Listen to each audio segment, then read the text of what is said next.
오늘은 우리가 구약성경 열왕기하 17장 7절로 23절의 말씀을 함께 교독하겠습니다.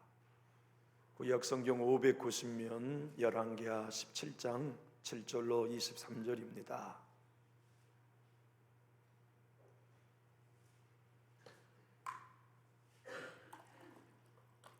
제가 먼저 7절을 받들겠습니다. 이 일은 이스라엘 자손이 자기를 애굽 땅에서 인도하여 내사 애굽의 왕 바로의 손에서 벗어나게 하신 그 하나님 여호와께 죄를 범하고 또 다른 신들을 경외하며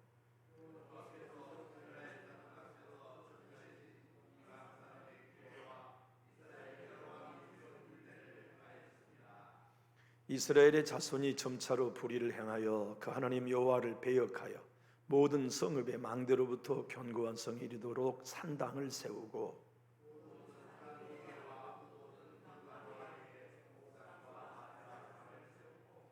또 여호와께서 그들 앞에서 물리치신 이방 사람 같이 그곳 모든 산당에서 분향하며 또 악을 행하여 여호와를 경노하게 하였으며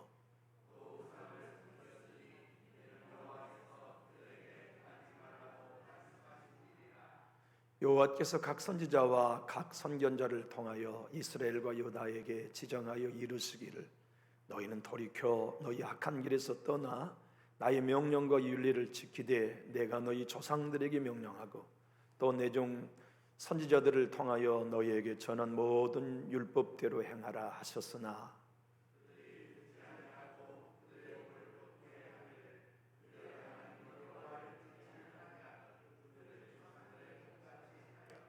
여호와의 율례와 여호와께서 그들의 조상들과 더불어 세우신 언약과 경계하신 말씀을 버리고 허무한 것을 뒤따라 허망하며 또 여호와께서 명령하사 따르지 말라 하신 사방 이방 사람을 따라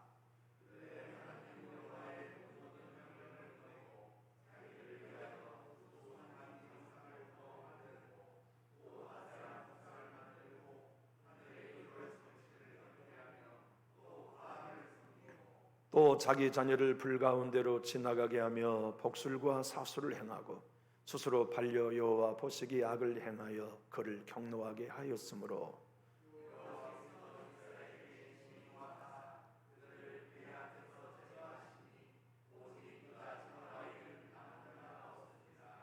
유다도 그들이 하나님 여호와의 명령을 지키지 아니하고 이스라엘 사람들이 만든 관습을 행하였으므로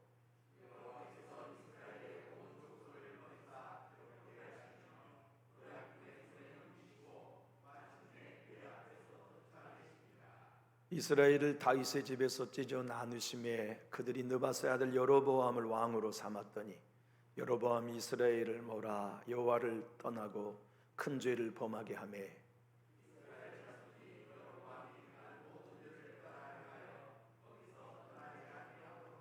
여호와께서 그의 종 모든 선지자를 통하여 하신 말씀대로 그들이 이스라엘을 그 앞에서 내쫓으신지라 이스라엘이 고향에서 아수리에 사로잡혀 가서 오늘까지 이르렀더라. 아멘. 모든 길은 오르막길이 있는가 하면 내리막길이 있죠. 그런 것처럼 신앙도 오르막길이 있고 내리막길이 있어요. 성경이 기록된 목적은 성경을 읽는 여러분과 저로 하여금 하나님의 말씀을 듣는 우리로 하여금 오르막길 걸어라 하고 써준 말씀이에요. 열왕기서는 끊임없이 내리막길을 내리다가 마지막 끝난 이야기를 담고 있어요. 그래서 열왕기의 주제는 쇠퇴와 몰락입니다. 열왕기상은 계속 쇠퇴해 가는 거예요. 브레이크가 고장난 것처럼 내리막길로 치달아요.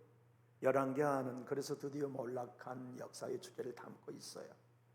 그리고 이 성경을 읽는 여러분과 저에게는 쇠퇴가 아닌 성장으로 몰락이 아닌 부흥으로 나아가도록 기록하여 주신 말씀이에요. 어떻습니까? 여러분의 가정은 영적으로 성장하고 계시나요? 여러분의 예배는 영적으로 살아 더욱 성장의 가도 부흥의 가도 안에 있으시나요? 여러분의 예배는 어떻습니까? 여러분의 기도는 어떻고 마음은 어떻습니까? 우리는 중간 상태는 없어요. 저도 여러분도 영적으로 오르막길이 있든지 내리막길이 있든지, 쇠퇴가 아닌 성장으로 가고 있든지 몰락이 아닌 부흥으로 가고 있든지 두 방향 중에 하나에 있어요. 분명한 것은 우리는 지금 걷고 있는 그 방향으로 시간이 지나면 결정되는 장소에 다다르게 될 겁니다. 몰락이 아닌 부흥으로 갈 것인가, 쇠퇴가 아닌 성장으로 갈 것인가, 지금 여러분과 제가 걷고 있는 이 길 따라 그대로 걸어가면 그 결과를 맞을 거예요. 오늘 열왕기서는 최초의 수신자가 몰락, 이스라엘이 멸망함으로 바벨론에 끌려간 인생들에게 주어진 편지였어요. 왜 하나님의 백성인 우리가 망했지? 도대체 영원히 하나님의 보호의 장막 안에 있겠다고 보장받은 아브라함의 후손인 우리가, 할아버지 때부터 5대째 예수 믿는 가정인 우리가 왜 이토록 영적인 퇴락을 맞았지? 의문을 갖는 오늘날의 그리스도인들처럼 바벨론 포로에 있는 인생들은 의문을 가졌습니다. 그래서 하나님은 그들에게 답을 해주셨어요. 그게 열왕기 상하입니다. 이유는 하나다. 너희 조상이 나를 떠나 우상을 섬길 때 돌아오라, 나의 말에 순종해라.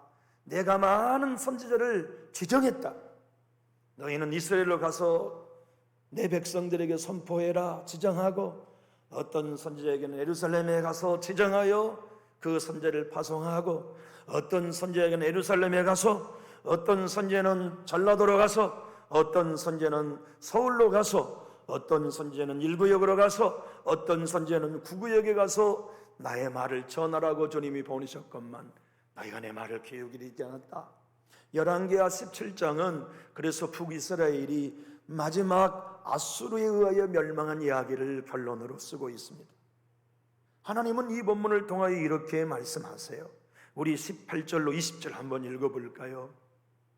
18절로 20절은 이렇게 기록하고 있습니다. 큰 소리로 한번 읽어보십시다. 여호와께서 이스라엘에게 심히 노하사 그들 그 앞에서 제거하시니 오직 유다 지파 외에는 남은 자가 없느니라. 유다도 그들의 하나님 여호와의 명령을 지키지 아니하고 이스라엘 사람들이 만든 관습을 행하였으므로 여호와께서 이스라엘 온 족속을 버리사 괴롭게 하시며 노래 끝내 손을 넘기시고 마침내 그 앞에서 쫓아내시니라. 여러분 19절이 참으로 여러분들과 저로 말미암아 견비하게 하는 말씀이에요.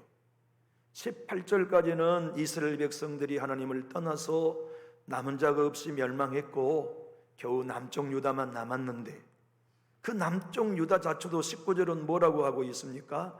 유다도 똑같았다 말씀하세요. 이것이 성경이 말씀한 우리 인생입니다. 우리도 똑같아요. 저도 똑같고. 인생은 누구나 하나님의 은혜 없이는 북쪽 이스라엘이나 남쪽 유다나 다르지 않아요. 목사나 성도나 하나님의 은혜가 붙들어주지 않으면 다르지 않아요. 오래 믿는 사람이나 이제 믿는 사람이나 하나님의 은혜가 붙들어주지 않으면 전혀 달라지지 않아요. 우리가 오르막길에 오르는 건 우리의 결단으로가 아닙니다. 내가 이제부터 열심을 내야지, 주님의 말씀대로 살아야지 결단한다고 해서 우리 오르막길에 올라설 수 있는 게 아니에요. 오직 은혜만이 인도해 주셔야 합니다. 은혜가 우리의 의지를 붙들어 주셔야 하고, 마음의 감동을 주셔야 되고, 삶의 환경을 뛰어넘을 수 있는 용기를 주셔야 하고, 은혜가 우리의 생각과 모든 삶을 지배하여 인도해 주셔야만 회개도 하게 돼요. 말씀을 듣게 되기도 하고 깨닫게 되기도 하고, 은혜가 우리의 가슴에 불도 붙이고 무릎을 꿇게 하고, 은혜가 내가 떠났던 믿음의 길에서 돌아서서 다시 하나님을 섬기며 주님을 온전히 예배했던 그때로 돌아가리라 하고 일으켜 세워줄 수 있는 분이 누구냐? 하나님이시요. 그 하나님이 우리 안에 활동하시는 방식이 은혜입니다. 그러므로 은혜는 받아도 그만 안 받아도 그만이 아니고, 은혜 받아야만 쇠퇴의 길로 간 가정이나 개인이나 나라나 교회나 반전할 수 있어요. 은혜만이 어떠한 영적인 환경에서나 우리를 새롭게 일어 세울 수 있는 하나님의 능력이 되어 주어요. 그러므로 가정이 살기 위해서 은혜 받아야 하고 교회가 영적으로 성장하기 위해서는 하나님의 은혜 받아야 되는데, 저와 여러분은 날마다 은혜 받는 주인공이 되시기를 우리 주 예수님 이름으로 축복합니다. 미국의 워싱턴의 DC에 있는 캐피털 힐 침례교회 담임 목사님이 마크 데버 목사님이십니다. 마크 데버 목사님은 이 열왕기하 17장의 의미를 이렇게 설명합니다. 북이스라엘의 최저점, 질곡, 그 역사의 최악의 상태에 이르고 결국 10지파 모두 강력한 아수르 제국에 상침을 당하게 됩니다. 성읍은 몰락하고 백성은 추방되고 쫓겨나고 흩어지고 결코 돌아오지 못하고 영원히 역사 속에 사라지고 맙니다. 왜 이런 일이 일어나게 된 것입니까? 17장은 명확하게 그 이유를 설명합니다. 이 일은 이스라엘 자손이 자기를 애굽 땅에서 인도해 내사 애굽의 왕 바로의 손에서 벗어나게 하신 그 하나님 여호와께 죄를 범하고, 또 18장에서도 다음과 같이 제시합니다. 이는 그들이 하나님 여호와의 말씀을 듣지 아니하고 그의 언약과 여호와의 종 모세가 명령한 모든 것을 따르지 아니함이었더라. 여러분, 누가 바로에서 구원해 주신 기적 같은 은혜를 기억하고 살아야 했을까요? 역사 속에 그 누가 바다를 갈라 길을 만드신 구원의 길을 통과하고 난 다음 그 은혜를 잊고 살지 않는 민족이 되어야 했을까요? 40년 동안 광야에서 씨를 뿌리지도 않고 농사하거나 양떼를 키우지 않았음에도 먹여주시고 입혀주시고 맞서게 한 은혜를 경험한 사람들이라면 그들에게 주신 하나님의 말씀을 잊지 말고 순종해야 할 민족은 누구였을까요? 이스라엘이었어요. 가나안 땅 아무것도 가지고 있지 않는 군대도 없는 그들에게 하나님이 승리를 주시고 가나안 땅을 지배하여 영원한 메시아의 왕국의 모델로서 북이스라엘과 이 남유다를 주셨다면 그들은 쇠퇴의 길을 가면 안 됐어요. 몰락의 길을 가면 안 됐다고요. 날마다 성장하고 열매 맺고 승리의 길을 걸어가고 내 주님 거룩하신 그리스도의 군대로 살았어야 하는 이들이 누굽니까? 이스라엘이요, 구원받은 우리입니다. 우리도 이스라엘 백성들과 똑같이 예수님의 십자가 유월절 어린 양의 은혜로 구원받은 사람들이에요. 그걸 잊어서는 안 될 새 이스라엘이 우리입니다. 우리도 십자가로 열어놓으신 요단 홍해를 건너서 예수님의 몸을 갈라서 휘장 너머로 은혜의 보호자 앞에 나갈 수 있는 세계를 얻은 사람들, 새 이스라엘이 우리예요. 그런데 우리조차도 이스라엘 백성들처럼 하나님의 은혜를 쉽게 잊어버리기 쉬워요. 내 수고, 내 헌신, 내 열심을 더 자랑 삼기 쉽고, 하나님의 은혜가 날 살렸어, 내 가정을 여기까지 오게 하소서, 하나님의 은혜가 내 자손들을 책임져 주셔서, 하나님의 은혜가 우리 교회를 여기까지 승리하게 하소서, 모든 것은 하나님이 하소서, 하나님의 은혜야, 이 고백이 성도인 우리들에게 잊혀지기가 쉬워요. 이스라엘 백성들처럼 신앙이 쇠퇴하면 하나님이 하셨습니다 하는 말이 사라지기 시작해요. 내가 했습니다 말이 나오기 시작합니다. 믿음이 몰락하기 직전에는 어떠한 말이 들립니까? 내가 얼마나 수고하고 내가 얼마나 열심을 내었느냐는 주어가 변질되기가 쉽지요. 그래서 하나님은 열왕기를 통하여 우리에게 말씀합니다. 너희 내 은혜 없이는 누구도 의로운 삶 못 산다. 내 은혜가 있어야만 북쪽 이스라엘도 남쪽 유다도 똑같았던 것처럼 너희의 삶이 변화될 수 있다고 하는 메시지를 열왕기서를 통하여 우리에게 들려주고 계십니다. 하나님의 은혜를 경험하는 사람, 매일 하나님의 은혜에 까무라칠 만큼 강력한 사람은 심령이 가난합니다. 심령이 가난하다는 게 뭡니까? 나에게 점수 안 주는 거예요. 모든 점수를 아버지께 드리는 겁니다. 하나님이 하셨습니다. 하나님의 덕분입니다. 하나님께서 응답하신 겁니다. 하나님이 힘주셨습니다. 하나님이 역사하셨습니다. 찬송과 영광은 하나님 홀로 받으십시오. 이것이 여러분들과 제가 온전히 심령이 가난한 상태입니다. 그 상태가 되어지면 은혜는 마르지 않아요. 넘쳐나요. 폭포수처럼 흘러와요. 수문이 열린 댐처럼 우리의 심령과 예배 속에 강력한 해일로 다가와 죄를 씻고 우리의 정함을 씻어서 하나님의 능하심을 나타내 주시죠. 하나님의 은혜로 사는 사람들, 매일매일 그래서 성장과 부흥으로 나아가는 심령들은 나는 절뚝발이입니다로 늘 인식하며 살아요. 절뚝발이는 지팡이 의지해야 되잖아요.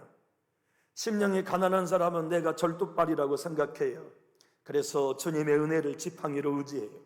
주님의 말씀을 지팡이로 의지해요. 하나님, 내 힘으로는 안 됩니다. 내 노력으로는 안 됩니다. 내가 주님을 의지합니다. 성령을 의지합니다.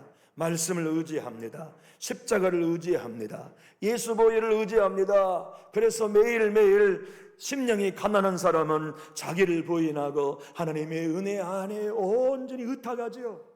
신앙이 성숙하면 성숙할수록 독립 선언하지 않습니다. 시험 들면 독립 선언하거든요. 은혜 받으면 의탁하게 돼요. 은혜 받으면 의지하게 돼요. 은혜 받으면 내 힘으로 못 산다는 걸 알게 돼요. 그래서 더욱 하나님의 품에 뛰어들어요. 하나님의 손에 붙들림 당해요. 하나님의 은혜 안에서 하나님의 은혜로만 승리한다는 걸 알고 절룩발이로 살아가는 거죠. 스미스 길스워스 목사님은 그래서 이렇게 말씀했습니다. 나는 절룩발이 인생이라고 생각합니다.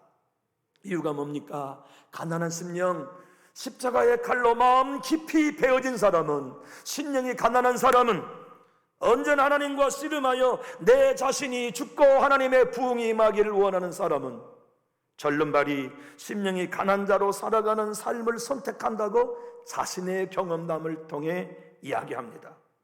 여러분, 곰곰이 생각해 보십시오. 하나님께서 오늘 본문을 통해 여러분과 저에게 이렇게 말씀합니다. 내 아들아, 의인은 없단다. 내 딸아, 의인은 없어. 의인이 없다는 얘기는 스스로 승리할 수 있는 사람은 없다는 뜻입니다. 다시 말하면 내 은혜 없이 승리할 수 있는 사람은 없다. 그것이 의인은 없나니 하나도 없다. 북쪽 이스라엘도 안 되고 남쪽 유다도 안 된 건 바로 그거야. 북쪽 이스라엘은 돌아오라 할 때 내게 돌아와 내 은혜에 기대했어야 했어. 남쪽 유다는 그 북쪽 이스라엘의 멸망을 보면서 야, 우리가 정신 차려야 되겠다. 이제 우리가 북쪽 이스라엘의 실수를 재현하면 안 되겠다. 우리가 아버지 품에 돌아가자. 우리가 믿음의 길을 걸어가자. 저 엘리사 하나님의 선제를 통하여 우리에게 명령하신 하나님의 말씀을 통해 슈브 이스라엘 돌아가자. 아버지 품으로 돌아가자. 순종하자. 이것이 남쪽 유다도 배워야 할 일인데 남쪽 유다도 북쪽 이스라엘의 길을 똑같이 걸어갔다. 의인은 없다. 하나도 없다. 여러분들과 저에게 의인이 없다, 하나도 없다는 말씀은 무엇입니까? 은혜 아니면 안 된다는 말씀입니다. 주님의 도우심이 아니면, 성령의 능력이 아니면 안 된다는 말씀이에요. 인간적으로 보면 사도 바울처럼 탁월한 사람이 어디 있습니까? 실력으로 보나 신앙의 연조로 보나 그의 출생과 과문으로 보나 그가 공부한 학교 출신으로 보나 모든 것이 완벽한 사람이었지만 바울은 알았어요. 심령이 가난한 복이 첫 번째 복이라는 거. 심령이 가난해져야만 하나님께 쓰임 받을 수 있다는 거. 심령이 가난해져야만 내가 끝까지 하나님 앞에 주의 사람으로 설 수 있다는 거. 심령이 가난한 사람만이 되어야 선한 일을 행한 후에 버림받지 않고 복음을 전한 후에 내가 버림받지 않고 끝까지 주님 앞에 나도 설 수 있다는 걸 그가 알았어요. 그래서 그는 자랑했어요. 자기의 수고를 자랑한 게 아닙니다. 약함을 자랑했어요. 자기의 열심과 헌신을 자랑하지 않았어요. 내가 약함. 그래서 그는 고린도서 12장 10절에 그러므로 내가 그리스도를 위하여 약한 것들과 능력과 궁핍과 박해와 공고를 기뻐하노니 이는 내가 약할 그때에 하나님이 은혜를 주셔서 나를 강하게 하신다는 걸 알았기 때문이지요. 주님은 이 땅에 의인이 한 사람만 있었다면 안 오셔야 돼요.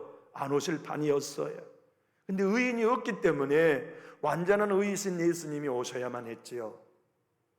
이 땅에 예수님 대신 누군가가 자기의 죄를 대신 지고 십자가에 죽어 인류를 구원할 수 있었다면 그건 안 오셔도 돼요. 그런데 죄 없는 하나님이 이 땅에 죄 있는 모양으로 오셔서 십자가 영혼은 속죄물이 되지 않고서는 의인이 없나니 하나도 없는 이 인류를 구원할 방법이 그것밖에 없었기에 우리 주님이 이 땅에 사람의 몸을 입고 오셔서 십자가에 죽어주신 거거든요. 오카란 목사님은 생전에 당신의 교회 성도들에게 이렇게 얘기했습니다. 하나님은 모든 인류가 깨끗하게 씀을 받고 용서받을 수 있는 재물을 세상에 찾았지만 하나도 발견하지 못했다고요. 그래서 죄 없는 예수를 보냈고 자신이 직접 사람이 되어 오셔서 피 흘림이 없이는 죄 사함이 없는 기독교의 당신의 영원한 진리를 당신의 아들을 제물로 삼아 화목제물로 죽이심으로 말미암아 그를 믿는 우리를 그분의 은혜로 의롭다 인정해 주신 거예요. 은혜가 무엇입니까? 나를 잊어버린 거예요. 은혜가 무엇입니까? 하나님만을 기대하고 그분께만 영광 돌리는 것이지요. 은혜 붙들면 쇠퇴하지 않습니다. 성장합니다. 저는 여러분의 가정이 한 가정도 쇠퇴하지 말기를 바라요. 시험 들면 쇠퇴합니다. 상처받으면 쇠퇴합니다. 빨리 회복해야 돼요. 주님의 십자가에서 시험 들고 상처받은 자를 못 박는 법을 배우지 않으면 신앙은 쇠퇴할 수밖에 없는 것이거든요. 오늘 말씀을 마치고 싶어요. 여러분과 저는 하나님의 은혜를 기억하고 계셔야 됩니다. 우리가 홍해를 갈라주시고 40년 동안 광야에서 먹여주신 은혜를 잊지 않고 가나안 땅을 싸우지도 않았지만 승리 주신 예수님 기억하면서 그분의 은혜 앞에 노래하고 그분의 은혜의 철뚝바리로 의지하며 그분의 은혜를 신뢰하고서 뭐 하는 겁니까? 쇠퇴가 아닌 성장으로 몰락이 아닌 부흥으로 나아가도록 하나님이 열한기를 통해 결정적으로 오늘 호소하고 계십니다. 이 호소가 그저 듣기 좋은 얘기가 아니라 여러분과 저의 남은 삶의 운명을 결정하는 복된 은혜의 선언으로 들을 수 있기를 우리 주 예수님 이름으로 축복합니다. 기도하겠습니다.